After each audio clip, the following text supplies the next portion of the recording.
आप ये लीजिए, मुंह मीठा कीजिए। और हाँ, डिवोर्स पेपर्स शाम तक आ जाएंगे। हाँ,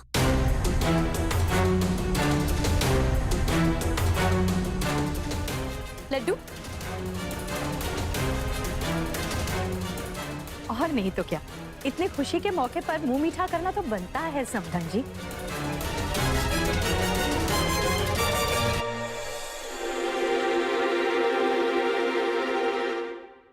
तो आप हमारे बेटे का तलाक करवाएंगी? बेशक।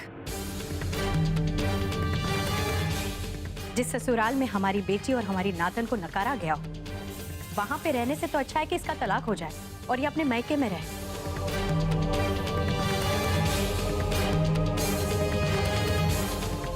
बेचारी बच्ची, नाम खुशी है, लेकिन उसके पापा और उसकी दादी रत्ती भर खुशी नहीं दे पाए उसे।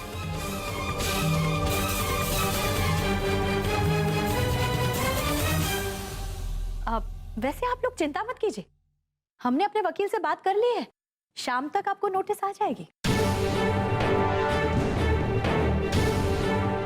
हाँ हाँ, अब ताऊ जी आप बताइए ना। कल शाम को जब हम पीहू दीदी के ससुराल से बात करके आए थे तो मैंने आपको कहा था ना कि बात आगे नहीं बढ़ेगी, तो आप मान गए थे और आप बात करने जा रहे थे। बोलिए ना।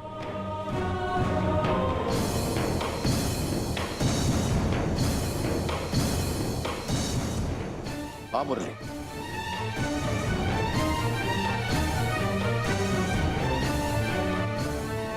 हमने बहुत सोच समझ कर यह फैसला किया है। पीहू अभी अभी मां बनी और ये वक्त उसके जीवन में ऐसा है जिस समय उसे सबसे ज्यादा प्यार और स्नेह की जरूरत थी। और ऐसे वक्त पे तुम उसे छोड़ रहा है, यहां तक कि तुम अपनी बेटी के अन्नप्राशन पर भी नहीं आए। बाकी जो थोड़ी बहुत गुंजाइश थी वो भी आज इस मुलाकात के बाद खत्म हो गई।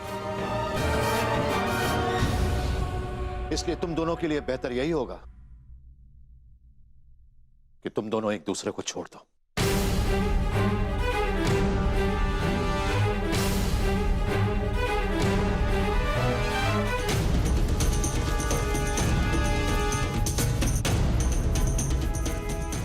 अरे आप हमारे बेटे को क्या छोड़ेंगे, हम ही इसे छोड़ रहे हैं।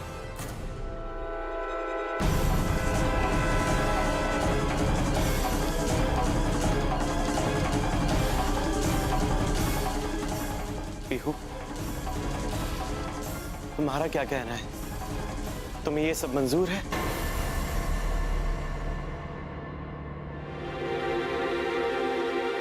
या तुम्हारे घर वाले ये सब करने के लिए तुम पे दबाव डाल रहे हैं? जीजू, दीदी ने फैसला आपके फैसला लेने के बाद लिया है। और फिर आप पर भी तो दबाव है ना, आपकी माँ का पीहू दीदी से अलग हो जाने के लिए। वाह भाई वाह, हम तो पहली बार देख रहे हैं कि एक लड़की के तलाक पर लड्डू खाए और खिलाए जा रहे हैं। वाह भाई वाह। अरे अरे, माफ कीजिएगा समधन जी, ये लड्डू तलाक के लिए नहीं खिलाए जा रहे। वो क्या है ना कि पीहू का रिश्ता आया है, उसी खुशी में।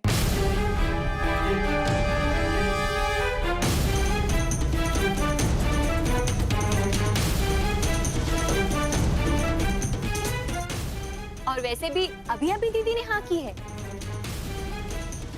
क्यों दीदी? हाँ हाँ बिल्कुल। और जब दामाद जी और उनकी माँ भी यही चाहती है तो यही सही। तुम एक काम करो सीमा, जल्द से जल्द ये रिश्ता पक्का कर दो, ठीक है?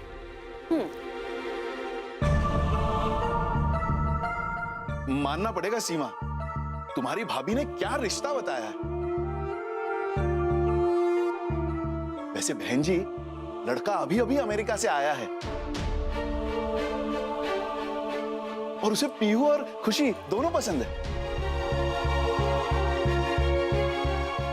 अरे रहने दो, ये बकवास है ना किसी और को सुनाना।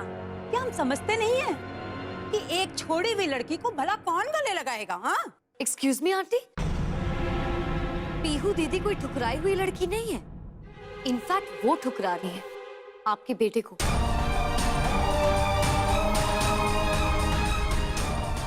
और हमारी बहन ऐसी है कि जिस घर में ब्याह करके जाएंगी उस घर में सिर्फ खुशियां बिखेरेंगी। अब वो हम क्या कर सकते हैं कि आपकी किस्मत में ये सब कुछ नहीं है। पीहू, ये सब मजाक है। क्या जीजा जी, अब ये पूछने का क्या फायदा? जब दीदी आपसे बात करना चाहती थी तो आपने उनको इग्नोर किया, उनकी एक भी कॉल का जवाब तक नहीं दिया। और अब इतना अच्छा रिश्ता सामने से आया है तो हाँ ही कर देते हैं ना। अब आप ही सोचिए, एक मंडप में दो शादियां। क्यों कुंजन, सही कह रहे हैं ना? बिल्कुल रचना। कितने बेशरम लोग हैं आप। बच्ची अभी 6 महीने की नहीं हुई और उसकी माँ दोबारा शादी रचाने के लिए चली है। हाँ क्यों नहीं आंटी, वो क्या है ना, खुशी के जो नए या दूसरे पापा कह लो, वो जो है ना खुशी से बहुत प्यार करते हैं। खुशी के पहले पापा की तरह नहीं।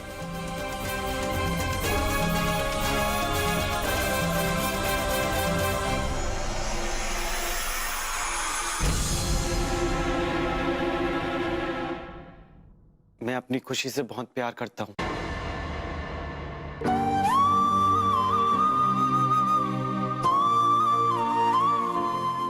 अरे छोड़ो ये सब और घर चलो। अरे बहुत बेइज्जती करवा ली। और हमारे बेटे के लिए ना लड़कियों की कमी नहीं है। अगर एक ढूंढेंगे ना तो 50 मिलेगी, 50। समझे? मुझे खुशी से मिलना है। ये और कितना जलील करवाएगा बेटा? अरे चल ना, चल।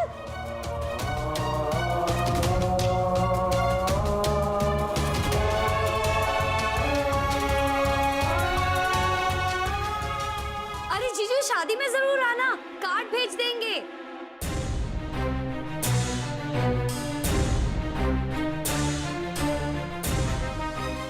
ये सब क्या चल रहा है मम्मी? खुशी के पापा के ऊपर दुश्मनी क्यों निकाली जा रही? इन सब में इनका कोई कसूर नहीं है। कसूर है। उसका सबसे बड़ा कसूर ये है कि उसने अपनी बेटी और अपनी पत्नी को अपने माँ के सामने अपनाया नहीं है। देखो बेटा, रिश्ते, प्यार, गृहस्थी, ये सब अपनेपन से पनपते हैं, सिर्फ इरादों से नहीं। हाँ दीदी, मम्मी एकदम सही कह रही है। जीजू को एक लड़की का पिता होने में शर्म आती है और एक ऐसी माँ का बेटा होने में नहीं आती। दीदी, आप जीजू का साथ चाहती है ना? हम भी बस यही देखना चाहते थे कि जीजू भी ये सेम चीज चाहते भी हैं या नहीं। हमने दामाजी की आंखों में खुशी के लिए प्यार देखा है। देख लेना, वो जरूर लौट कर आएंगे, हमें पूरा विश्वास है।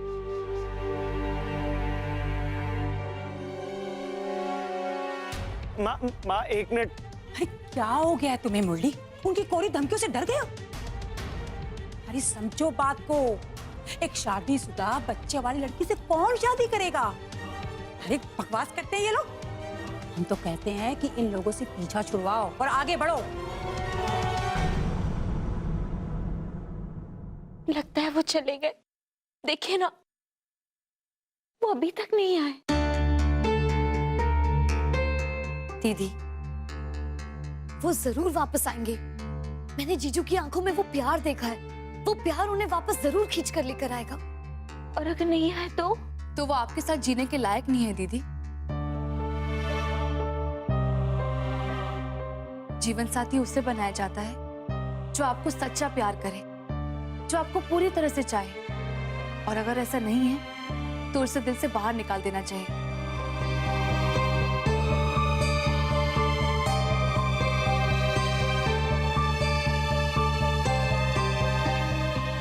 एक मिनट माँ, उसके पास मेरा बच्चा है। हम आज उससे मिले भी नहीं। कौन से हीरे ज्वारा जड़े हैं उस लड़की में? और कौन सा वो हमारा वंश आगे चला देगी? अगर वो लोग अपनी बेटी की दोबारा शादी करवा सकते हैं ना, तो हम अपने बेटे की क्यों नहीं? और एक नहीं 20-20 लड़कियों की ना लाइन लगवा सकते हैं। चलो। माँ माँ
हमें माफ कर दो पीहू।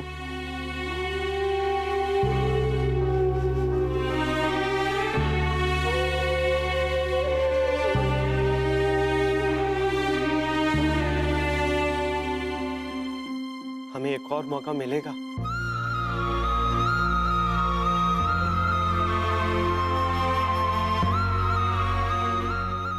हम जानते हैं हमारी गलती माफी के काबिल नहीं। प्लीज प्लीज हमें माफ कर दीजिए। मैं जानता हूं मैं खुशी का बाप हूं और इसी बात की शर्म है आपको। बाप होने का हक नहीं चाहते। नहीं नहीं माँ जी, हम खुशी के बाप हैं और कुछ भी हो जाए ये हक हम किसी और को नहीं दे सकते।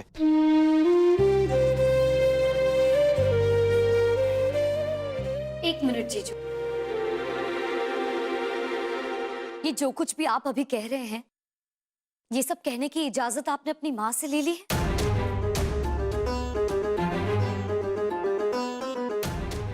हम उन्हें मनाने की पूरी कोशिश करेंगे।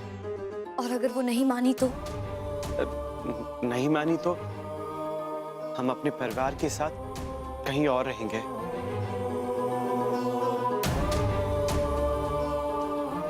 हालत चाहे कुछ भी हो, हम अपने बच्चे और बीवी से दूर नहीं रह सकते।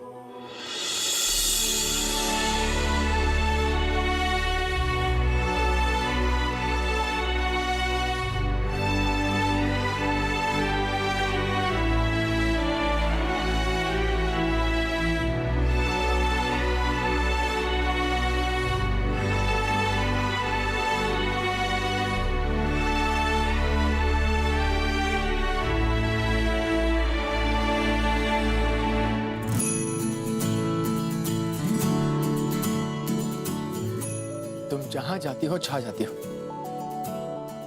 You're a rock star.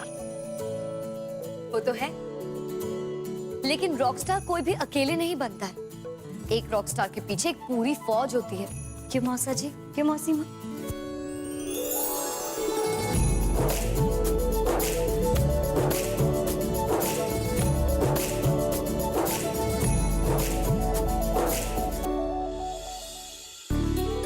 लो बेटा। अच्छा बेटा, बहुत बड़ा फंक्शन करना होगा। हाँ, दामाद जी से कहना कि अन्नप्राशन की तैयारी में कोई कसर नहीं छोड़नी चाहिए। हाँ मम्मी, ये भी एग्जैक्टली यही कह रहे थे कि सारी अरेंजमेंट पे वो खुद ध्यान देंगे। देखा, अब लग रहा है ना कि घर में खुशियां ही खुशियां आ रही हैं। देखिए, आप और जीजू साथ हो गए, बेबी का अन्नप्राशन है, और फिर ये। बेटा, जिस घर में तुम्हारी जैसी बहू हो ना, वहाँ खुशियों के अलावा और कुछ हो सकता है क्या? सच में गुंजन, अगर तुम्हारी ये तरकीब ना होती तो पता नहीं हमारी क्या हालत होती। ओ कम ऑन दीदी, अब आप देखना, इस घर में सिर्फ और सिर्फ सेलिब्रेशन ही होंगे। और नहीं तो क्या, बहुत जल्द हम फिर से एक बार नानी बनने वाले हैं। और हम दादी। हाँ हाँ, लेकिन उस सब के पहले हमारी शादी हो जाएगी ना।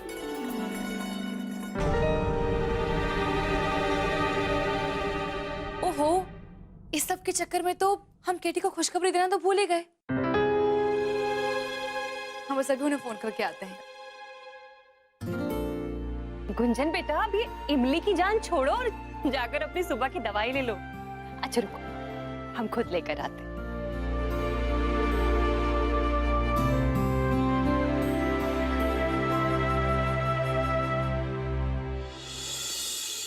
हेलो हेलो,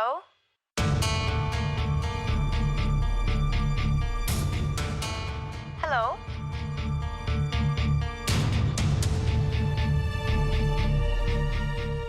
केटी का ही तो नंबर था, फिर ये किसकी आवाज थी? हम केटी को मैसेज कर देते हैं। आपसे बात करनी थी, पीहू दीदी की खुशखबरी है। Call me as soon as possible.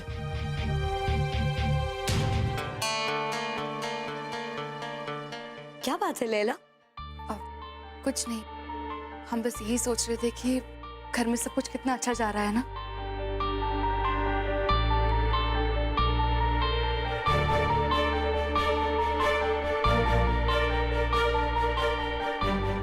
फिक्र हो रही है?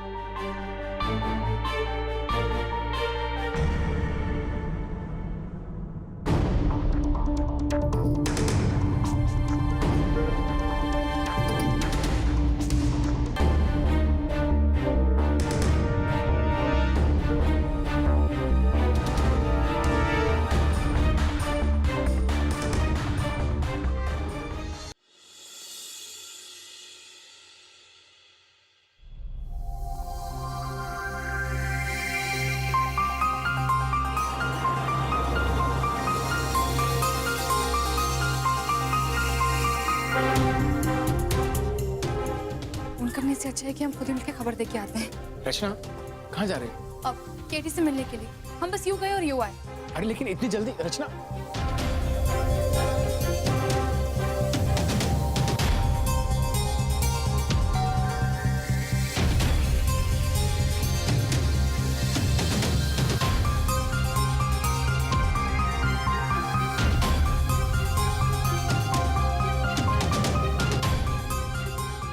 कार भी बाहर ही खड़ी है, फिर केटी भी अंदर ही होंगी, लेकिन वो दरवाजा क्यों नहीं खोल रहे हैं? काम करते उन्हें फोन करते हैं।